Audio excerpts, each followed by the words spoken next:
I want to thank all of you for coming out to join us today. I also want to thank this very esteemed panel. I am incredibly lucky to be up here with these folks, most of whom I work with on a fairly regular basis, so I know them quite well. And I think you'll get a lot out of the conversation. So I'm going to ask some questions. But before I do that, I'm going to have each of the panelists introduce themselves, and we'll start with Tara. And then once we're done with introductions and the questions I ask, we're going to open up actually for audience questions. So why don't we start with introductions? Very good. My name is Tara Roth, and I'm a vice president on the Microsoft 365 suite, and I lead an engineering team. The team overall is called Customer Success Engineering. Our primary focus is to really raise customer satisfaction. Good afternoon, I'm Jackie Wright. I am the Chief Digital Officer for the US business, and I've only been in this role a week and a half. So. Oh, wow. Oh, well, right. Bad habit. She had another really big role prior. My name is Scott Hanselman. I'm a partner program manager, and I manage community and education for .NET and Visual Studio for the developer division. Hi, I'm Melissa Summers. I'm actually with Accenture, a managing director within our CIO organization, and I'm responsible for a variety of areas, including Accenture.com and our digital workplace applications. Hello, everybody. I'm Rokia Jones. I'm in Azure Networking. I lead the strategy for the Azure Connectivity Service, providing enablement tools and services for 5G. Good afternoon. My name is Sue Bowen. I'm a partner director of the Customer and Partner Success team in the Identity Division. My job is to lead a customer-facing team, and our job is to cut the distance between customers and partners and work with the engineering team so we can all operate at cloud speed. I'm also the D&I sponsor for Identity. Great. My name is Donovan Brown. I lead a team of cloud advocates, so covering DevOps, Ops, Modern Ops, and IT lift and shift for the cloud advocacy team. And someone reminded me I didn't introduce myself. My name is Ann Johnson. I lead cybersecurity solutions at Microsoft. That means that Brett Arsenault will tell you that he's responsible for keeping Microsoft secure. I'm responsible for keeping our customers and partners secure. And I'm also the executive sponsor for Microsoft Gleam. Joining me today is my diversity dino. This is Cyber. Cyber goes everywhere with me, speaks at conferences, as it were, and tweets a lot. So, but is always joining me. So let's start with a question actually for Melissa. We'll get going with our partner who has graciously joined us today. So we know that tech is an ecosystem and it's a community, and no company like Microsoft or Accenture is an island. So can you talk a little bit about how we partner and how we work with other companies outside of our own company to drive diversity and inclusion? Sure. So one of the things that I'm most excited about at Accenture is our apprenticeship program. 4 years ago, we partnered with the City Colleges of Chicago to bring in students from there to work for a year in our IT department and have the opportunity for a full-time role at the end of that. We brought in 5 students. 4 of them joined us full-time after that year. And since then, the program has really taken off. We now have 300 apprentices across North America for Accenture from a variety of partners. One of the other things that came out of that effort, not only amazing success stories every time you hear any of those students talk about where they've come from, what they've learned, and how they've added to Accenture. We started what's called the Chicago Apprenticeship Network, which partners with 25 different companies in the Chicago area, many of our clients and your clients, to offer apprenticeship programs to those students throughout Chicago. That's fantastic. Because one of the things I know, particularly in security, we find that we have to fill that pipeline, right, to fill job roles. And when we fill it, if we can fill that pipeline with a lens towards diversity, we're building for the future. Sue, so you're in, you sit in an engineering organization, which historically has not been an organization that would be typically, there would be a lot of women in leadership roles. So can you talk a little bit about your journey into being an engineering leader within our identity organization and what you're seeing from both Microsoft and also our customers and partners about how they're bringing more diversity into traditional roles that were not, where there weren't a lot of women like engineering? Sure. Well, I started with a computer science degree and started out in a job where I got to do a lot of documentation and flowcharts because I had nice handwriting. So needless to say, I didn't stay there long and went through a variety of different companies and ended up at Microsoft. And it was interesting because I actually, well, I guess I took a D&I course, so now I have a word for this. I actually assimilated myself into engineering. I stopped curling my hair, I stopped wearing makeup, stopped wearing heels, just became kind of looked and talked like a guy. And, I've had a good career. Maybe it could have been better, but I'm super happy where I've gotten. What's interesting, though, I think, is as we've had some incidents in Microsoft, and with Satya's leadership, we now have the opportunity to talk about them and to become better.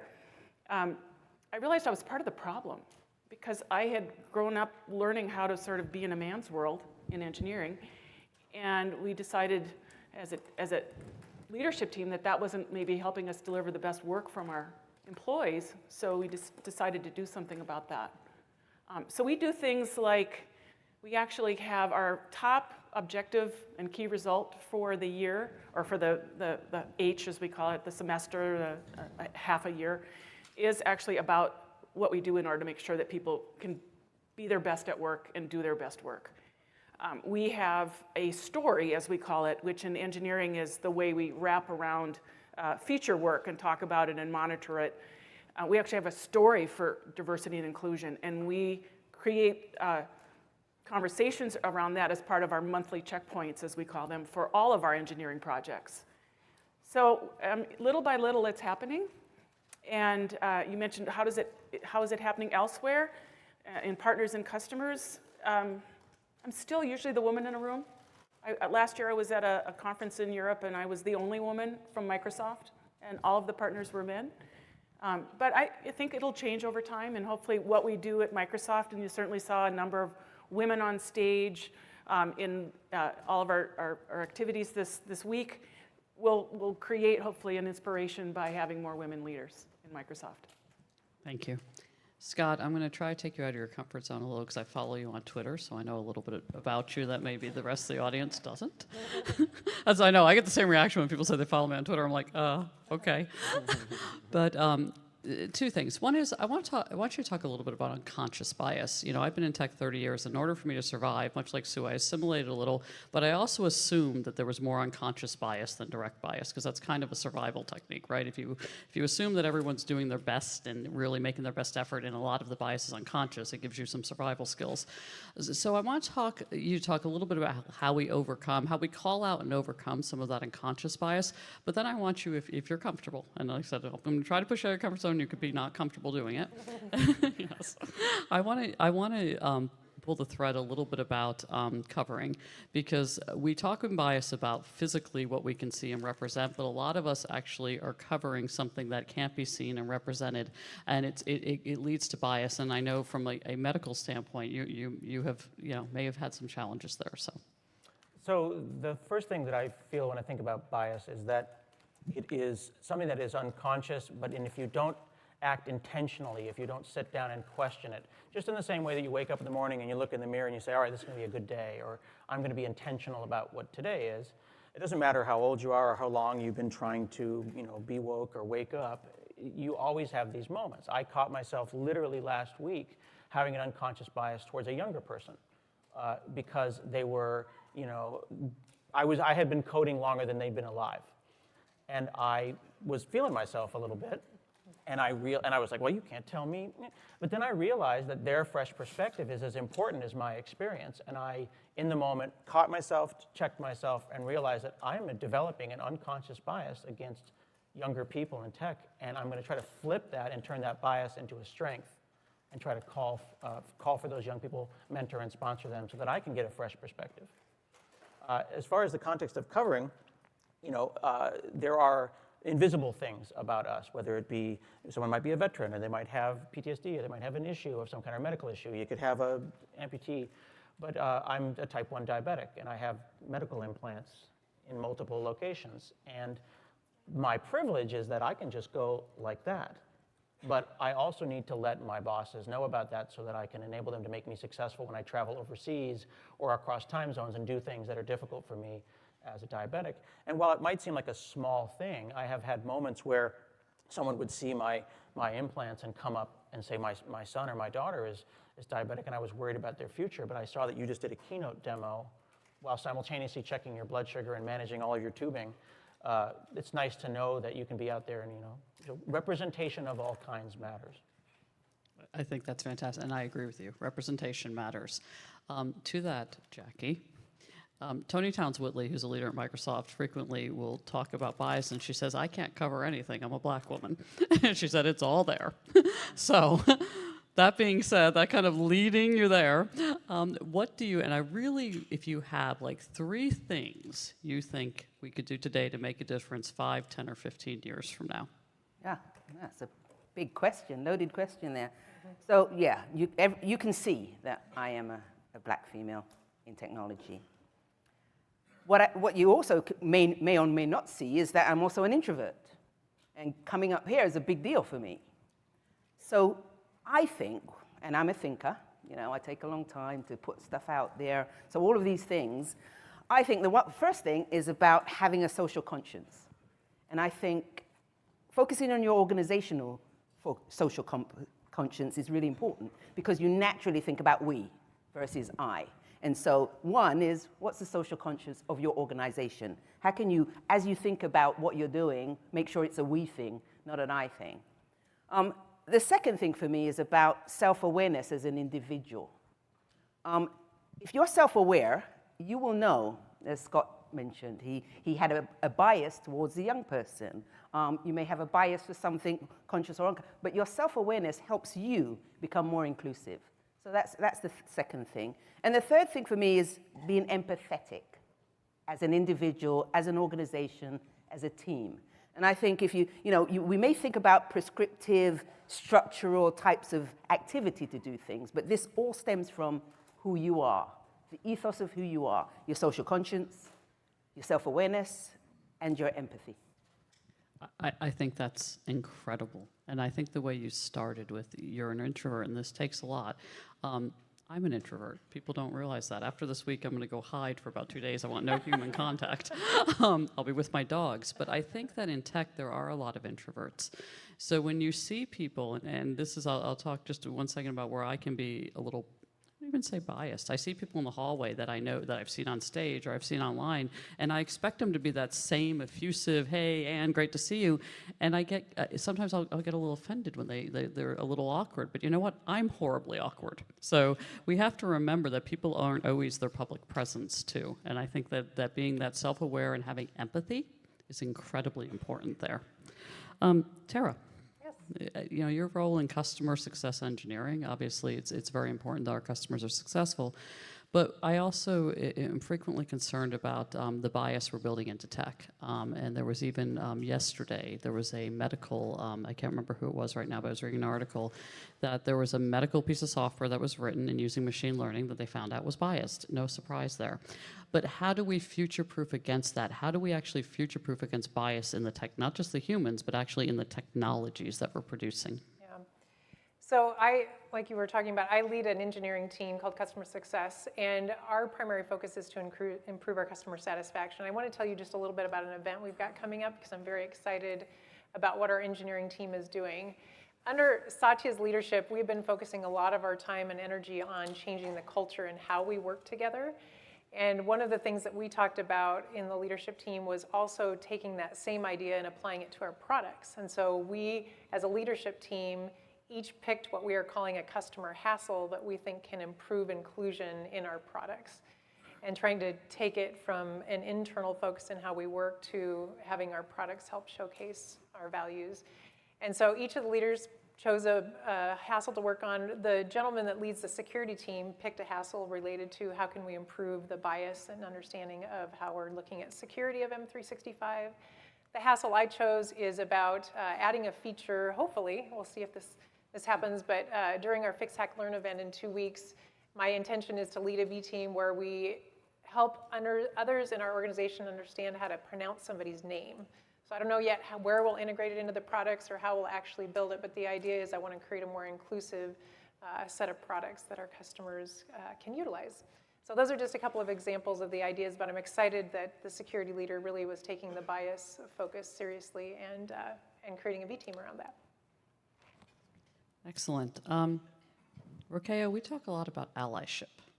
And I talk a lot about allyship. I say it's much more important for a man to advocate for women in tech than it is at times for women to advocate for women in tech, or it's much more important for me, and by the way, I have a lot of privilege as a white female to advocate for Donovan or for Kea or for Jackie, right?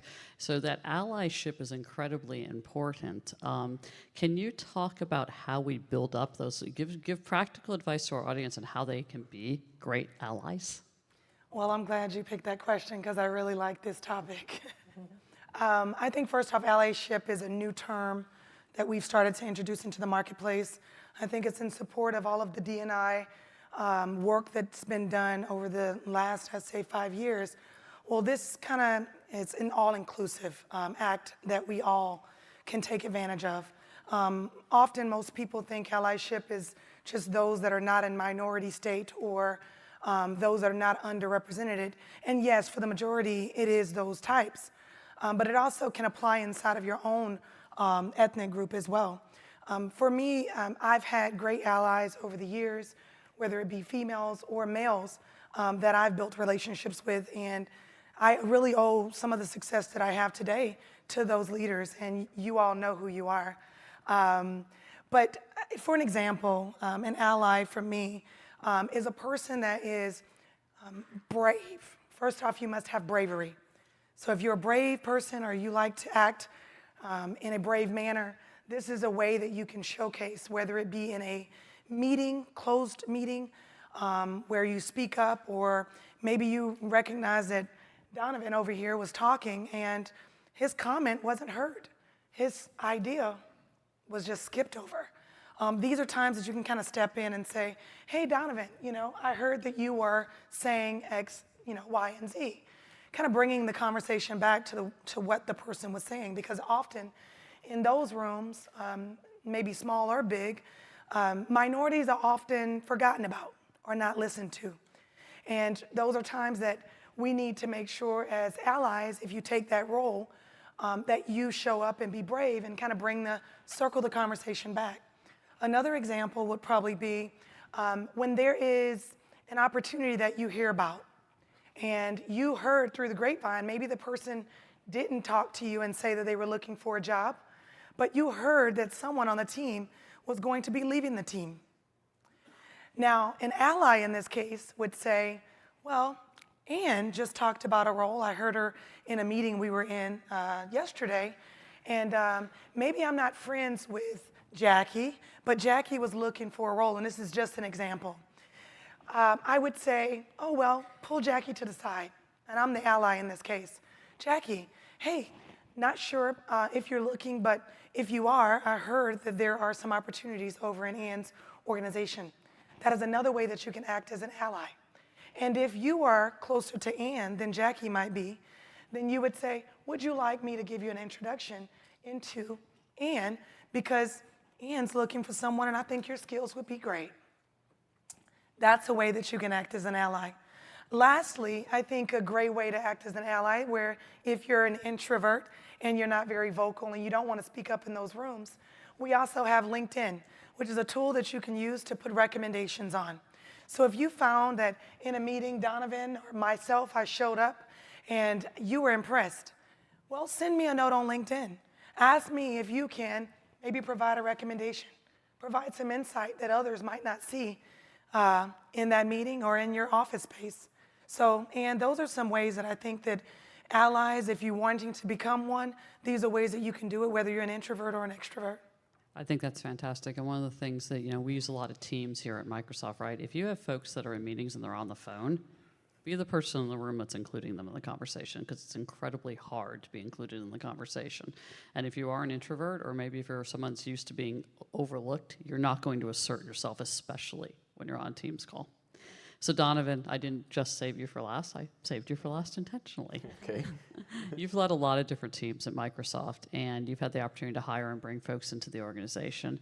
So I wanted to ask you, what are your best tips for recruiting? And the way I define diversity and inclusion is that everyone has a voice, right? So what are your best tips for including, you know, across a wide spectrum of backgrounds, whether it be educational, socioeconomic, or other backgrounds, and then really creating an inclusive environment so people stay. I think we do a pretty good job on the recruiting. I'm not so sure that we're always leaning in on that inclusivity for retention.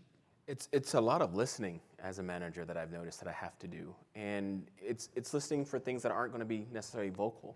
You'll see it in their mannerisms, you'll see it in their body language in a meeting, but you have to look for those things that, if they don't tell me that they're hurting, sometimes we just let them hurt. They're sitting there suffering in silence because they don't have the power to go and say that something is wrong. So I'm constantly looking for any indication that it could be a sigh, it could just be a look down, it could be anything that I need to go, okay, I'm going to go double click on that later. But I don't want to embarrass them or call them out in this particular meeting, but I need to go why you feel that way. What could I do in the next meeting to make sure you don't feel that way? Because at that point, I think that person felt excluded for whatever reason, overlooked, ignored, and I need to make sure that I start stamping that out. And as a leader, I start to vocalize the fact that I don't appreciate that type of behavior, and this is the type of culture that I want to build on the team that I'm going to lead. And I'm very passionate when you see me on stage. I'm the same way in a meeting, right? If you say something that I'm going to lean in, and you're going to know that I mean what I'm talking about. And I think it's important that my team understand that that's the passion that I want my team to exhibit, and that we're going to encourage that in everybody, even if they disagree. And I've noticed that hiring was interesting for me because we all have biases, as we've all described, and you kind of have to lean into yours. If I have a negative reaction to someone that I don't even know when I see them, I have to question myself on, like, why is that? Why are you prejudging this person and you don't think that they're fit for this role? And you haven't even spoken to them yet, right? That's not fair to them. And I think I did a pretty good job because my team is really pretty well diverse. My first team I built had an Asian and a young woman, and we've had different sexual orientations on the team. And I was like, I just want the best, right? And if you're the best, I don't care what color you are, I don't care what religion you are, I'm just going to let all that go away and just say, can you solve this problem for me? And luckily for me, it was a woman that could solve it. There was someone who's sexually, their orientation is fluid, and I just didn't care. I was like, that's not what I'm here to talk about. It's not what I'm here to focus on. I'm focused on this problem, and you're the best person for that. And the team becomes more diverse. You get perspectives that you wouldn't otherwise get. If I went off and did what my manager asked me to do, was to go build a team of Donovans. That's literally what I was told to go do. We want a team of Donovans. I was like, that would be horrible, right? One is enough, and a whole team of me would be way too much. What I actually want to do is go build a team that makes Donovan better. And that's people who know what Donovan doesn't know, who have had experience that Donovan doesn't have. And that's what I was looking for when I built my team. It wasn't a race, it wasn't a religion, it wasn't a gender, it was diversity in thought. It was the diversity in experience. And lo and behold, that ends up being a very colorful group of people, physically and emotionally as well. Fantastic. I'm going to tell a quick story that's a really heartening story about something about the Microsoft culture. I want to do a little bit of housekeeping and let the folks that are running the clock know the clock isn't running, so I don't know how much time we have on the panel. And then I'm going to open up the floor to questions. While they fix the clock, I'm going to tell a little bit of a story, and then we'll open up the floor for questions, because that'll guide me of actually how much time we have for questions.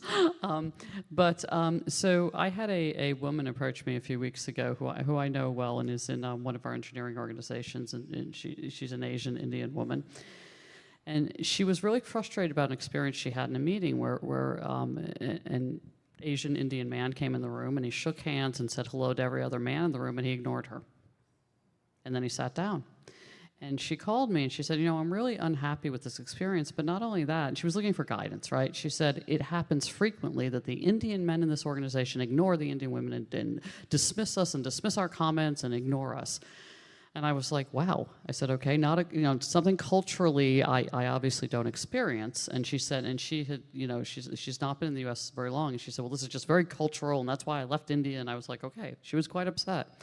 And I said, well, let me lean in as an ally here and help you, not just as a mentor and give you some coaching and mentoring, which I did, and told her that I felt she should actually go to the person once she relaxed and calmed down and had a conversation with him, and just said, here's why I felt what you did was hurtful to me, and let him know, because maybe he doesn't even realize that he's modeling those behaviors, right? This is my, trying to give everyone the benefit of the doubt.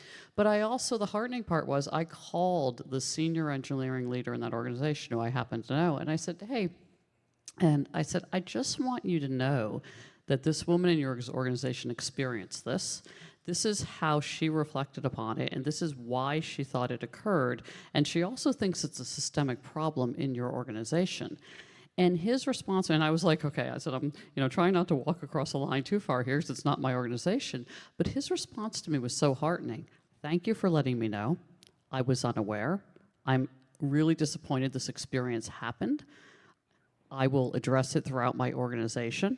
He said, I'm actually going to have a meeting and talk to my leaders to tell them this is unacceptable. And he did. And then he followed up with me.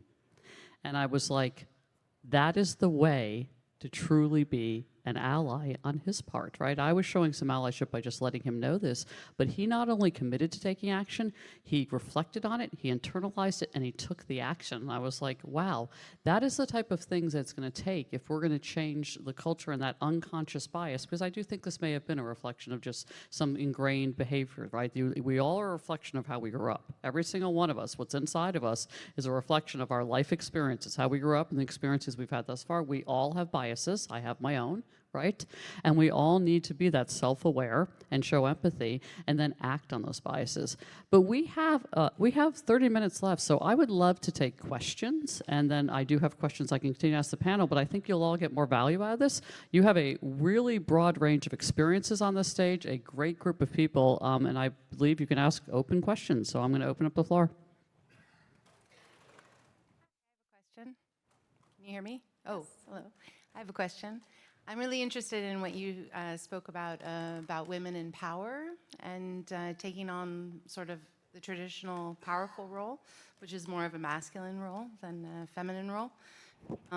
Historically, women haven't been very empowered, and now that they're merging into this power space, it's true that we don't have a lot of role models. We don't really know how to be powerful women. And I saw a statistic that said most women in tech have been called the B word at some point. And some of us have experienced women who actually do, treat people unfairly, have taken on a really toxic masculinity. And I don't blame them or anything. I'm empathetic. But it's not good for any of us, right? So I'd like to talk to you about, or ask you to talk about sisterhood in tech and how we can help women learn good managerial behaviors and avoid the negative ones, which I do think exist, but I don't think it's necessarily on purpose or willingness. So I'm willing to start and kind of take that risk and step out there. I'm happy for any of you to jump in. I think that a little bit of that is a generational comment. I think if you're my generation, which by the way is forgotten, I've learned repeatedly that nobody cares about Generation X. I'm good with that, by the way. But if you're my generation and up, there were less roles for women. So we were quite competitive, and we wanted to be, look, if a woman's going to get that job, it's going to be me. So we weren't always as supportive of other women, unfortunately. We just weren't. We were assimilating into a culture that was very competitive, and we wanted to make sure that if that job, elevated job came up and they were only going to consider one woman for the job or the promotion or whatever, and that glass ceiling was there, boy, it was going to be me that got it, right? And I will tell you that it was probably about 15 years ago in my career, that it took me this realization of, wow, you actually have achieved more than you ever thought you'd achieve in your career, and you actually have a responsibility to help all these women beside you and behind you get to a good place. And it was a wake-up call about something, and I won't go into super specifics, but something very specific that happened that took me there. But once I went there, I went all in. And I realized that by actually embracing and encouraging other women and people of color and people that were they didn't identify, with their birth gender, and people that just were for whatever reason vulnerable and marginalized, it actually helped me as a human grow, and it also helped me as a manager because I became more empathetic. But it took a lot of learning and to get there. And I do think there's a more generational, because as I watch the women who are, say, 15 to 20 years younger than me, they behave very differently than I behaved at that age. They are much more embracing of each other. But I will give it over to the panel for thoughts. So I'll agree with you, and I'll give you a specific example to Microsoft. For those women who've been at Microsoft a long time, it was tough. There's no doubt about it. I worked with a senior technologist female at Microsoft when I first started at Microsoft, and she had a really bad reputation. And I took her to lunch one day, and I said to her, it's okay you're at the top now. You don't have anything more to prove. And she burst out crying. And she started crying, and she started to tell me how difficult her story was and how this imposter syndrome she's had for the longest time. And it wasn't until somebody reached out to her to say something that she really became vulnerable and opened up and changed who she was. So from a generational perspective, I agree with you. I think when you think about the younger generation of women, I think they naturally have more camaraderie because the barrier, perceived barrier, in the beginning is not there. Now, I would say that they don't see senior level people, women of power in senior level positions more readily, but they're challenging. They will challenge the status quo more so than we did it in our generation.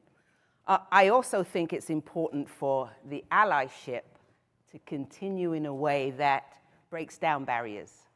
And for each one of us up here, I'm sure, we take it upon ourselves to do that. So I agree with Anne. I would build on that in that I call it, I guess, putting your own oxygen mask on before you assist others. At some point, though, you just need to help others, and you need to lift other women up. And I'm stealing a phrase from Melinda Gates. She's just written a book called The Power of Lift, and she talks about it in terms of how to help women in humanity because it'll make the world better. And I think helping women in tech or in any business will make the entire business better. And part of that is we have these inclusive meeting behaviors at Microsoft, and one of them is be brave. And so we all, in my leadership team, we all adopted one. And so Joy Chick is my manager, and she knew that mine was be brave, and hers was make sure every voice is heard. And so I could never hide in a meeting. If I had a thought and she could tell by the look on my face that I wasn't going to say anything, then she'd call on me. And after a while, I realized that I was probably my biggest barrier, because I was playing it safe. And you mentioned survivor, Anne. I think there's two modes of operation. You're in survival mode or you're in growth mode. And if you can get out of survivor mode and into growth mode, then all things are possible. And you mentioned in the question that was asked was, how do women help women? What I think is really encouraging that there's hope and there's prosperity ahead is I now see men helping women far beyond just the beginning of allyship, but they're starting to do it in the community of a team. And I'm going to be brave, and I'm going to talk about something that we're actually doing here at Ignite. It's very common that we might have a woman in engineering working the booth, and someone will come up and say, can I talk to someone in engineering? And the woman will say, yes, I'm here. And I say, no, I want to talk to someone technical. And then the woman will say, I'm technical. And needless to say, these conversations get super awkward. And women are very demoralized by that. And what happened on my team is the men on the team went, that's not okay. So they developed this system where if the woman just wouldn't get an audience with the person asking the question, the man would come in and answer the question and then walk away. Because if they stayed there and took over the conversation, then the woman was forgotten. So we built on that, and this isn't any credit of mine. This is what my team came to me last week and said, we need to do better at Ignite. We need to make sure that the women who come to Ignite have an opportunity to show what they're capable of contributing to the event. And so we came up with a whole protocol of how to move a person, maybe even to a person early in career so that they have an opportunity to participate, and how to actually work as a team to be able to lift everyone up that's on the team. And so that, to me, the power that we will get as women is when everyone realizes that we all win together and we do those kinds of things. I would love.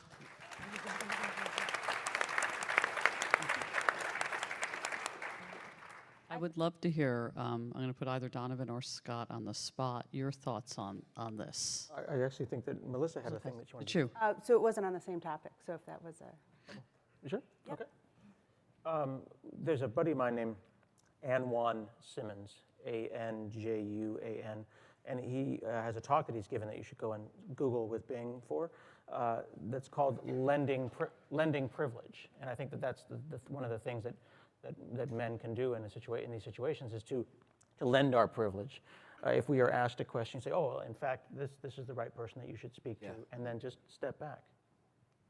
I think that's great. And Melissa, before we take the next question, I want to hear your comment, even if it's a totally different comment. Yeah, well, so not completely different. You brought up the point of there aren't enough people, enough role models, right, higher up. So one of the things that we did, I'm one of, unfortunately, just a couple of managing directors within our internal IT organization. And so one of the things that we did as part of our women's network was started a speaker series where we invited managing directors from throughout Accenture to come and talk about kind of their career journey, you know, how they went through the organization or what other organizations they were a part of.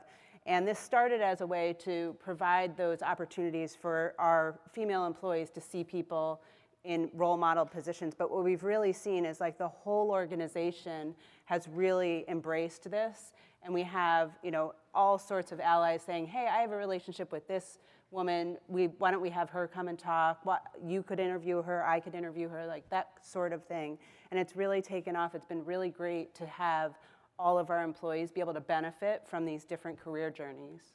I think also the fact that we continue to have events like this. I was in one of these earlier because my life perspective is drastically different, because I hear these stories and it hurts my heart, because I was raised by a really powerful woman, so I don't see the struggle because she fought those fights. So I never looked at as a woman less than. My mom's badass, right? It's like that's the only way I ever saw my mother, is she just got stuff done. So to me, I'm like, yeah, we're all equal, right? Because look at what my mother's done. But then when I hear this, I realize like everyone's not equal. And I need to hear that everyone's not like your mother, right? And stop assuming that everyone here is able to do what your mother did, because it's not fair to have that expectation of everyone. And it's good to hear that, no, Donovan, that's not true for everybody. So I think it's good to have this. And I think it is. I think the one thing I would reflect on, and we're talking about future proofing, so I want to come back to that with this comment, is it doesn't matter what your level is, by the way. You could be the most senior executive at Microsoft and still experience bias. You could be a subject matter expert in your field and a senior woman at Microsoft and still experience bias. There is a woman at Microsoft who is a very senior leader, a subject matter expert, unbelievably capable and talented. But she, not only is she a woman, she speaks English very heavily accented because she's not a native, English speaker. And she gets talked over in meetings in a way that is beyond disrespectful. And I don't even think people realize they're doing it. I think it's the double of part of being a woman, part of a cultural thing that she's not as assertive as some of the people in the room, but also because of her accenting. So there are other people now. We have a group of 2 or 3 of us that make sure that her voice is heard. We've gotten together because we all notice it and said we're going to make sure if we're in the meetings with her, because we're not always in the same meetings, that her voice is heard. The other thing I would say, another example of really good behavior, is I have a man on my team who came to me one day, one of my managers, and said, look, I'm not participating ever again in another panel unless there's a woman or a person of color on the panel. I said, I'm turning them all down. The story you told a moment ago about the woman who the gentleman didn't shake her hand, that happened to my mother right before I was having knee surgery.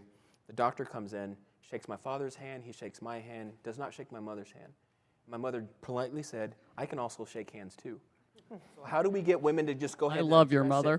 Exactly, right? then I'm hearing this story and I realize like all women don't say that, right? And then the doctor literally caught his bias and apologized, and he actually gave my mother a hug trying to overcompensate. But it was just interesting to see my mother. And again, it's just, I'm biased, I suppose, because I think all women are just going to say, hey, you missed me. Yeah. It's important for all of us to hear that that's not what's happening. We won't, and I'm going to call out somebody in the audience because I want to carry on to that story. It doesn't just happen to women. My chief of staff is somewhere in this room. I don't know where he is, but if he stood up, make him stand up for just a second. So I want everyone to see my chief of staff. Okay, it's important to the story. We were in a customer meeting, and it was a customer, so it's a little less comfortable than if you're at Microsoft, and the customer refused to shake his hand coming in the room. And we thought, well, maybe he just missed him. We're giving, again, the benefit of the doubt. He texted me, he said, well, that was kind of awkward. I said, well, maybe he just missed you. There were 4 or 5 people in the room. Literally refused to shake his hand walking out of the room. So I will tell you that bias doesn't just exist against women. And as an ally, I wish I had said something in the moment, but I couldn't think of the right thing to say to balance that customer. And all I said to myself is I'm never going to bring him into a meeting again with that customer, because I will refuse to put my chief of staff or anyone in an uncomfortable situation. But let's go to our next question. spent 2013 to 2017 as the mayor of DeKalb, Illinois. I'm sorry, can you start the beginning again? Sure. My father spent 4 years as the mayor of DeKalb, Illinois. And one thing that he learned in visiting a mosque was that from a religious perspective, and I'm not an expert, I'm telling a story or relating a story I heard, was that certain Muslim men might not feel comfortable from a religious perspective shaking or touching another woman. And he said that one way that they would greet was by putting their hand over their chest and bowing. I wonder if that's something that maybe in these cases of a man not shaking a woman's hand, it could be religious and potentially something that should be taken into account. Any comments? I'm going to let the panel go, and then I'll say something about it.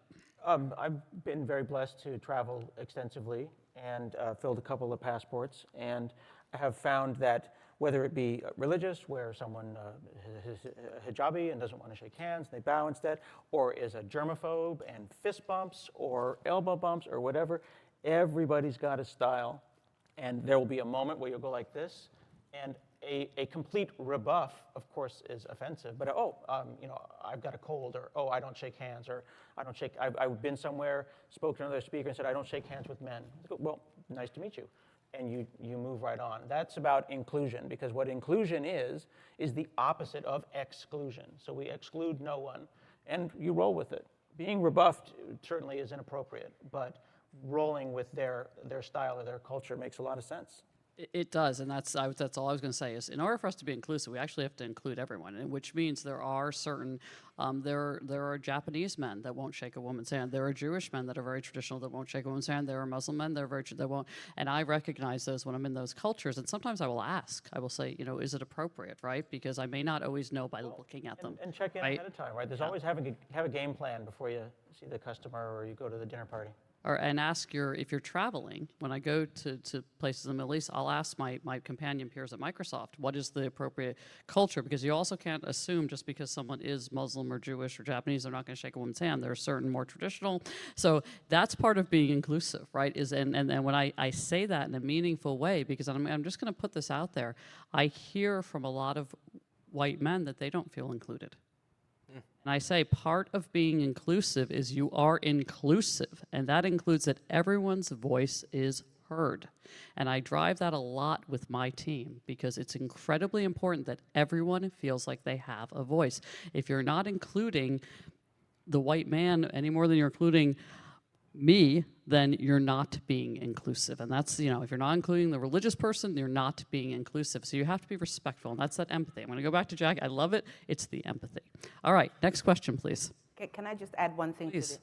So for someone who is a black female and has interacted and had many negative interactions, one way for me, my coping mechanism is to assume positive intent. Because if I assume positive intent first, then I will seek to understand versus this visceral reaction of, darn it, it was because they didn't like me and all sorts of things. So for me, part of it, my psyche is about assuming positive intent. And I think that's really, really important.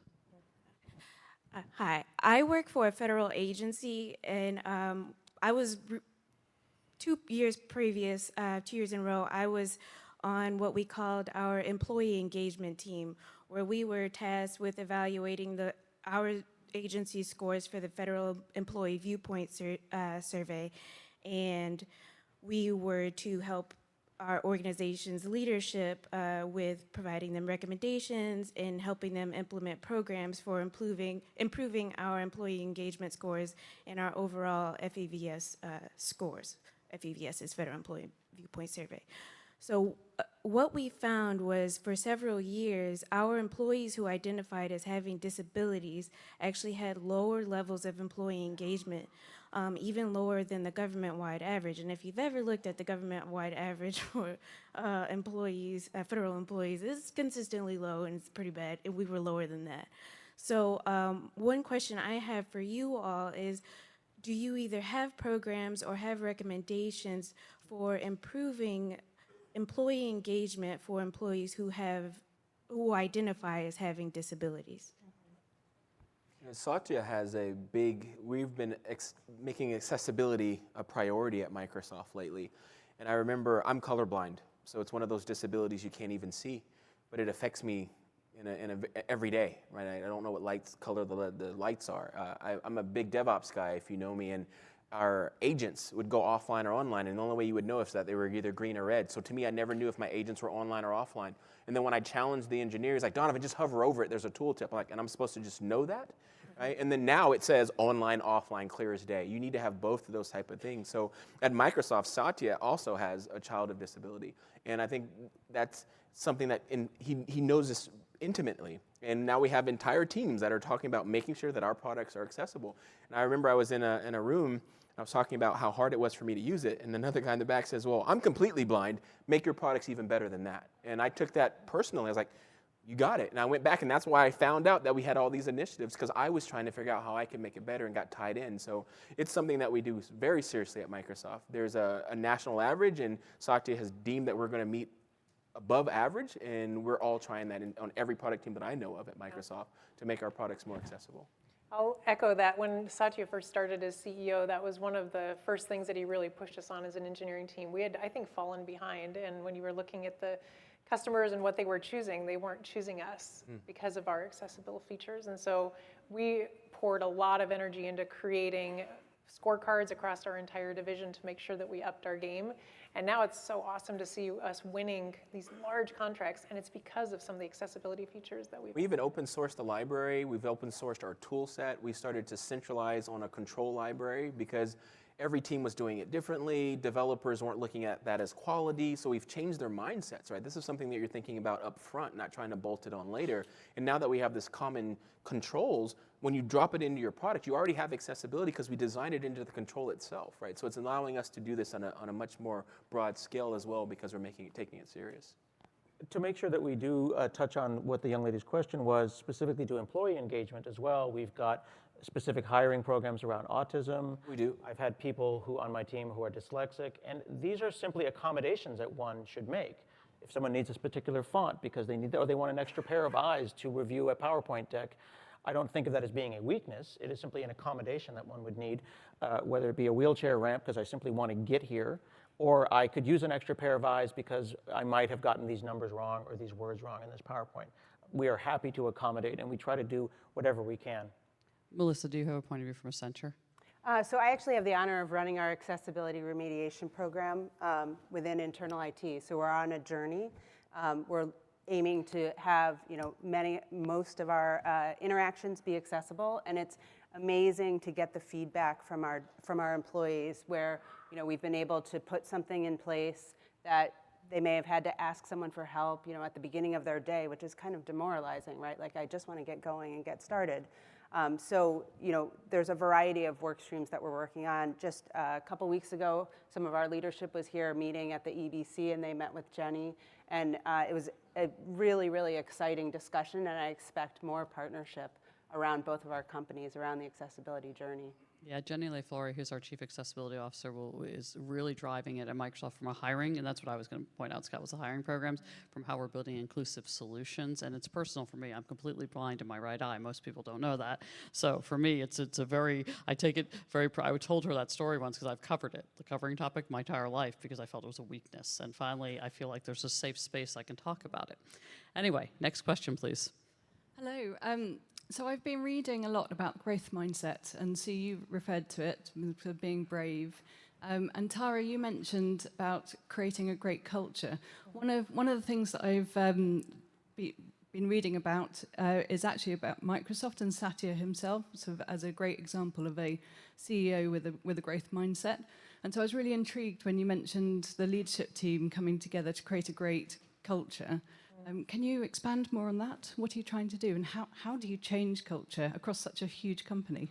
Yeah, so it's something that really, I think, has started with Satya. He has changed the way that we really talk about inclusion. I think it started out more as a diversity angle, where it was more about our hiring practices and making sure that we had some of the basics.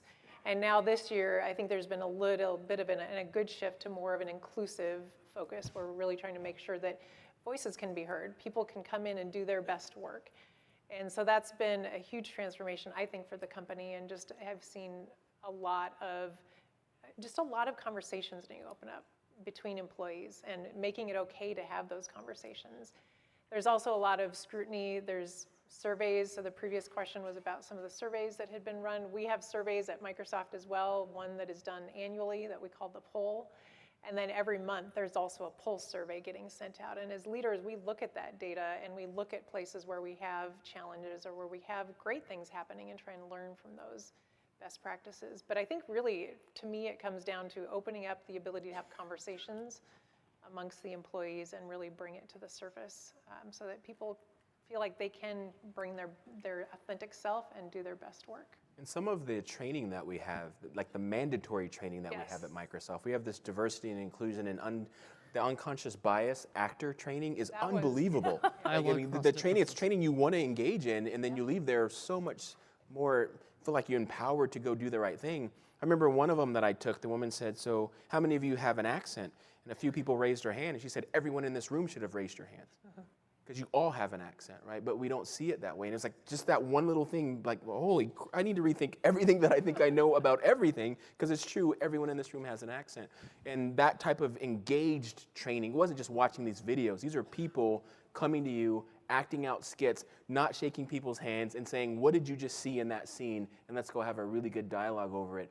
And it's been fantastic, fantastic training. We're also doing the values training. We're going to no, let you go, Jackie. I was going to say, it's an important point in terms of learning as an organization, as an individual, and culturally. And I would say that, you know, the great thing about it is as Satya himself becomes more aware, learning and growing in terms of his role, we are doing that with him. So we are growing as an organization. We're learning about ourselves. We're having a social conscience. We're understanding that everyone's different. And when you start to have those conversations, you engage people more, because everybody feels that they can be part of the conversation. And we've reflected that we were doing all these trainings, like Dialogue Across Differences, which is this actor training, and a lot of other trainings, but we weren't explaining to our employees why. So we're all now going through a values training. What are the core values of Microsoft that we actually espouse to, and we all need to reflect, so these other trainings layer on top of that. Every single person in the organization is going through the values training between now and January. It's an incredible exercise. We have time for one more question. Hi. I think that there's a lot of more awareness about the need for inclusion and diversity, sometimes to the point of negativity, where people can assume that by my color, I'm one thing, or, and there's a lot of that written. And I feel like I've been in the workforce over 30 years. I have a 24 and a 26-year-old boys that are now men. I'm supposed to call them men. And the thing is that I sometimes think we've been having the same conversations the whole life. And even in this narrative, we say it's getting better. It's going to get better. And what I say is my kids grew up with a working mom and a working dad. They saw us lead. I have friends of every diversity. So the question I have is how they come out ready to tackle the world in a new way. And I think there's a lot of people in this room. How do we make it not be that I'm dead, okay, and another 40 years and we're still talking about this? And I guess what I'd say, my final question would be, what do you tell your 22-year-old self? That we could change the world, so we're leaving it in a place where we're talking about something more important, and in a way like that's really shared across all of us, like hopefully we're on space by then or something, and we're worried about climate change on Earth from space, or some big tech thing. So what would we do to make it so next year we're in a different place? What would you tell your 22-year-old self? I'm going to give that to the panel, and I'll do the final answer and wrap. That's a tough question. Anybody want to jump on that? I've got 11-year-old and 13-year-old sons, and they are mixed, but they are also black. So they are trying to understand what that means. And my little 11-year-old was walking in the mall, and he was upset because he didn't get the nod. He sees another black man. He goes, he says, Daddy, he's not giving me the nod. Is that because I'm mixed? And it's like, I think it's probably because you're short, son. So if we assume best intent and we roll with that, then I think we'll probably be okay. I don't think that it's going to be over in 50 years or 100 years, but I do know that I tried to watch some movies from the 80s and 90s, and I just can't do it anymore because they're so cringy with workplace sexual harassment and uncomfortableness, and that is within my lifetime, and I assume that there will be things that we will do and say now, if not even on this stage, that will be cringy later. And I don't think it is simply something that we can dismiss as political correctness. I think it is simply, when you say political correctness, I think treating people like nice human beings. So I would just tell your young sons, as I tell mine, that it gets better, assume best intent, be kind to everyone. If you make a mistake, apologize. I would also add, start with yourself. So what can you do yourself to make it better and not assume that someone else is going to do it? Put your own oxygen mask on, as I said earlier. What else? We haven't, probably take one or two You know, more this answers, is a then I'll tough- wrap. This is a tough one for me. That was a really good question, by the way. I was just having a conversation with someone the other day about the same thing, and I was talking to someone, oh, I did this real talk thing with this lady, and then I told her, she's like, wow, I heard her do this same talk 10 years ago. It's amazing that she's talking about the same thing again. You know, I like to think that in a way, especially for, you know, my diverse set, that things are getting better. But when I think they are, something just happens and it just feels like it's not, okay? And I'm a real talker, so I don't really, but I think you're right. I agree with my colleagues here, is that it starts with yourself. And it starts with you trying to understand a different point of view and a different perspective. You don't have to agree with that perspective. You don't even have to like it. But I think that's what makes the world so beautiful, is that we all bring different flavors, different types of motives as to why we do things. And I was just explaining the other day that it's just surprising to me that just of 2014, we just started doing, you know, crash tests in vehicles with female crash dummies. And I'm in 5G, so we're looking at all these things and trying to figure out how do we plan for the future the right way. But when you look back at your life, and a lot of times people are like, I'm not diverse because I'm a majority. Well, you are. I guarantee you there's someone in your life that's either disabled, that's been biracial of some way, that is married outside of their race, and you bring diverse perspective whether you know it or not. Because you are, if you're not experiencing that yourself, you are around people that have it. So therefore you have perspective. I have cousins I grew up with that were deaf or hearing impaired, let me say it that way. And it's not that I know what it's like to be that, but I know what it's like to build technology that provides greater usability for those people. And that gives me diverse perspective, not just because I'm of color. So I think when we start looking at things a little bit differently and trying to really see how this D&I thing relates to us as human beings, I think we can then push it further. So I'd say start with yourself and look at your, you know, look at the people that are around you, that are closest to you. Yeah, and I thank you, by the way. I do think the start with yourself is brilliant advice, and I have to wrap. We're going to run over time, but I want to say something. There were over 1,000 people registered for the session, so that gives me hope for the fact that 25, 50, 70, I have an 18-year-old daughter, by the way, that she's going to live and work and be in a very different world than I was in when I started in tech over 30 years ago. 1,000 people registered to attend this session, and we had to turn people away. So there's hope there, and I always hang on to hope. I want to thank the panelists. I really want to thank Melissa who gets the Brave Award for sitting on stage with a bunch of Microsofties.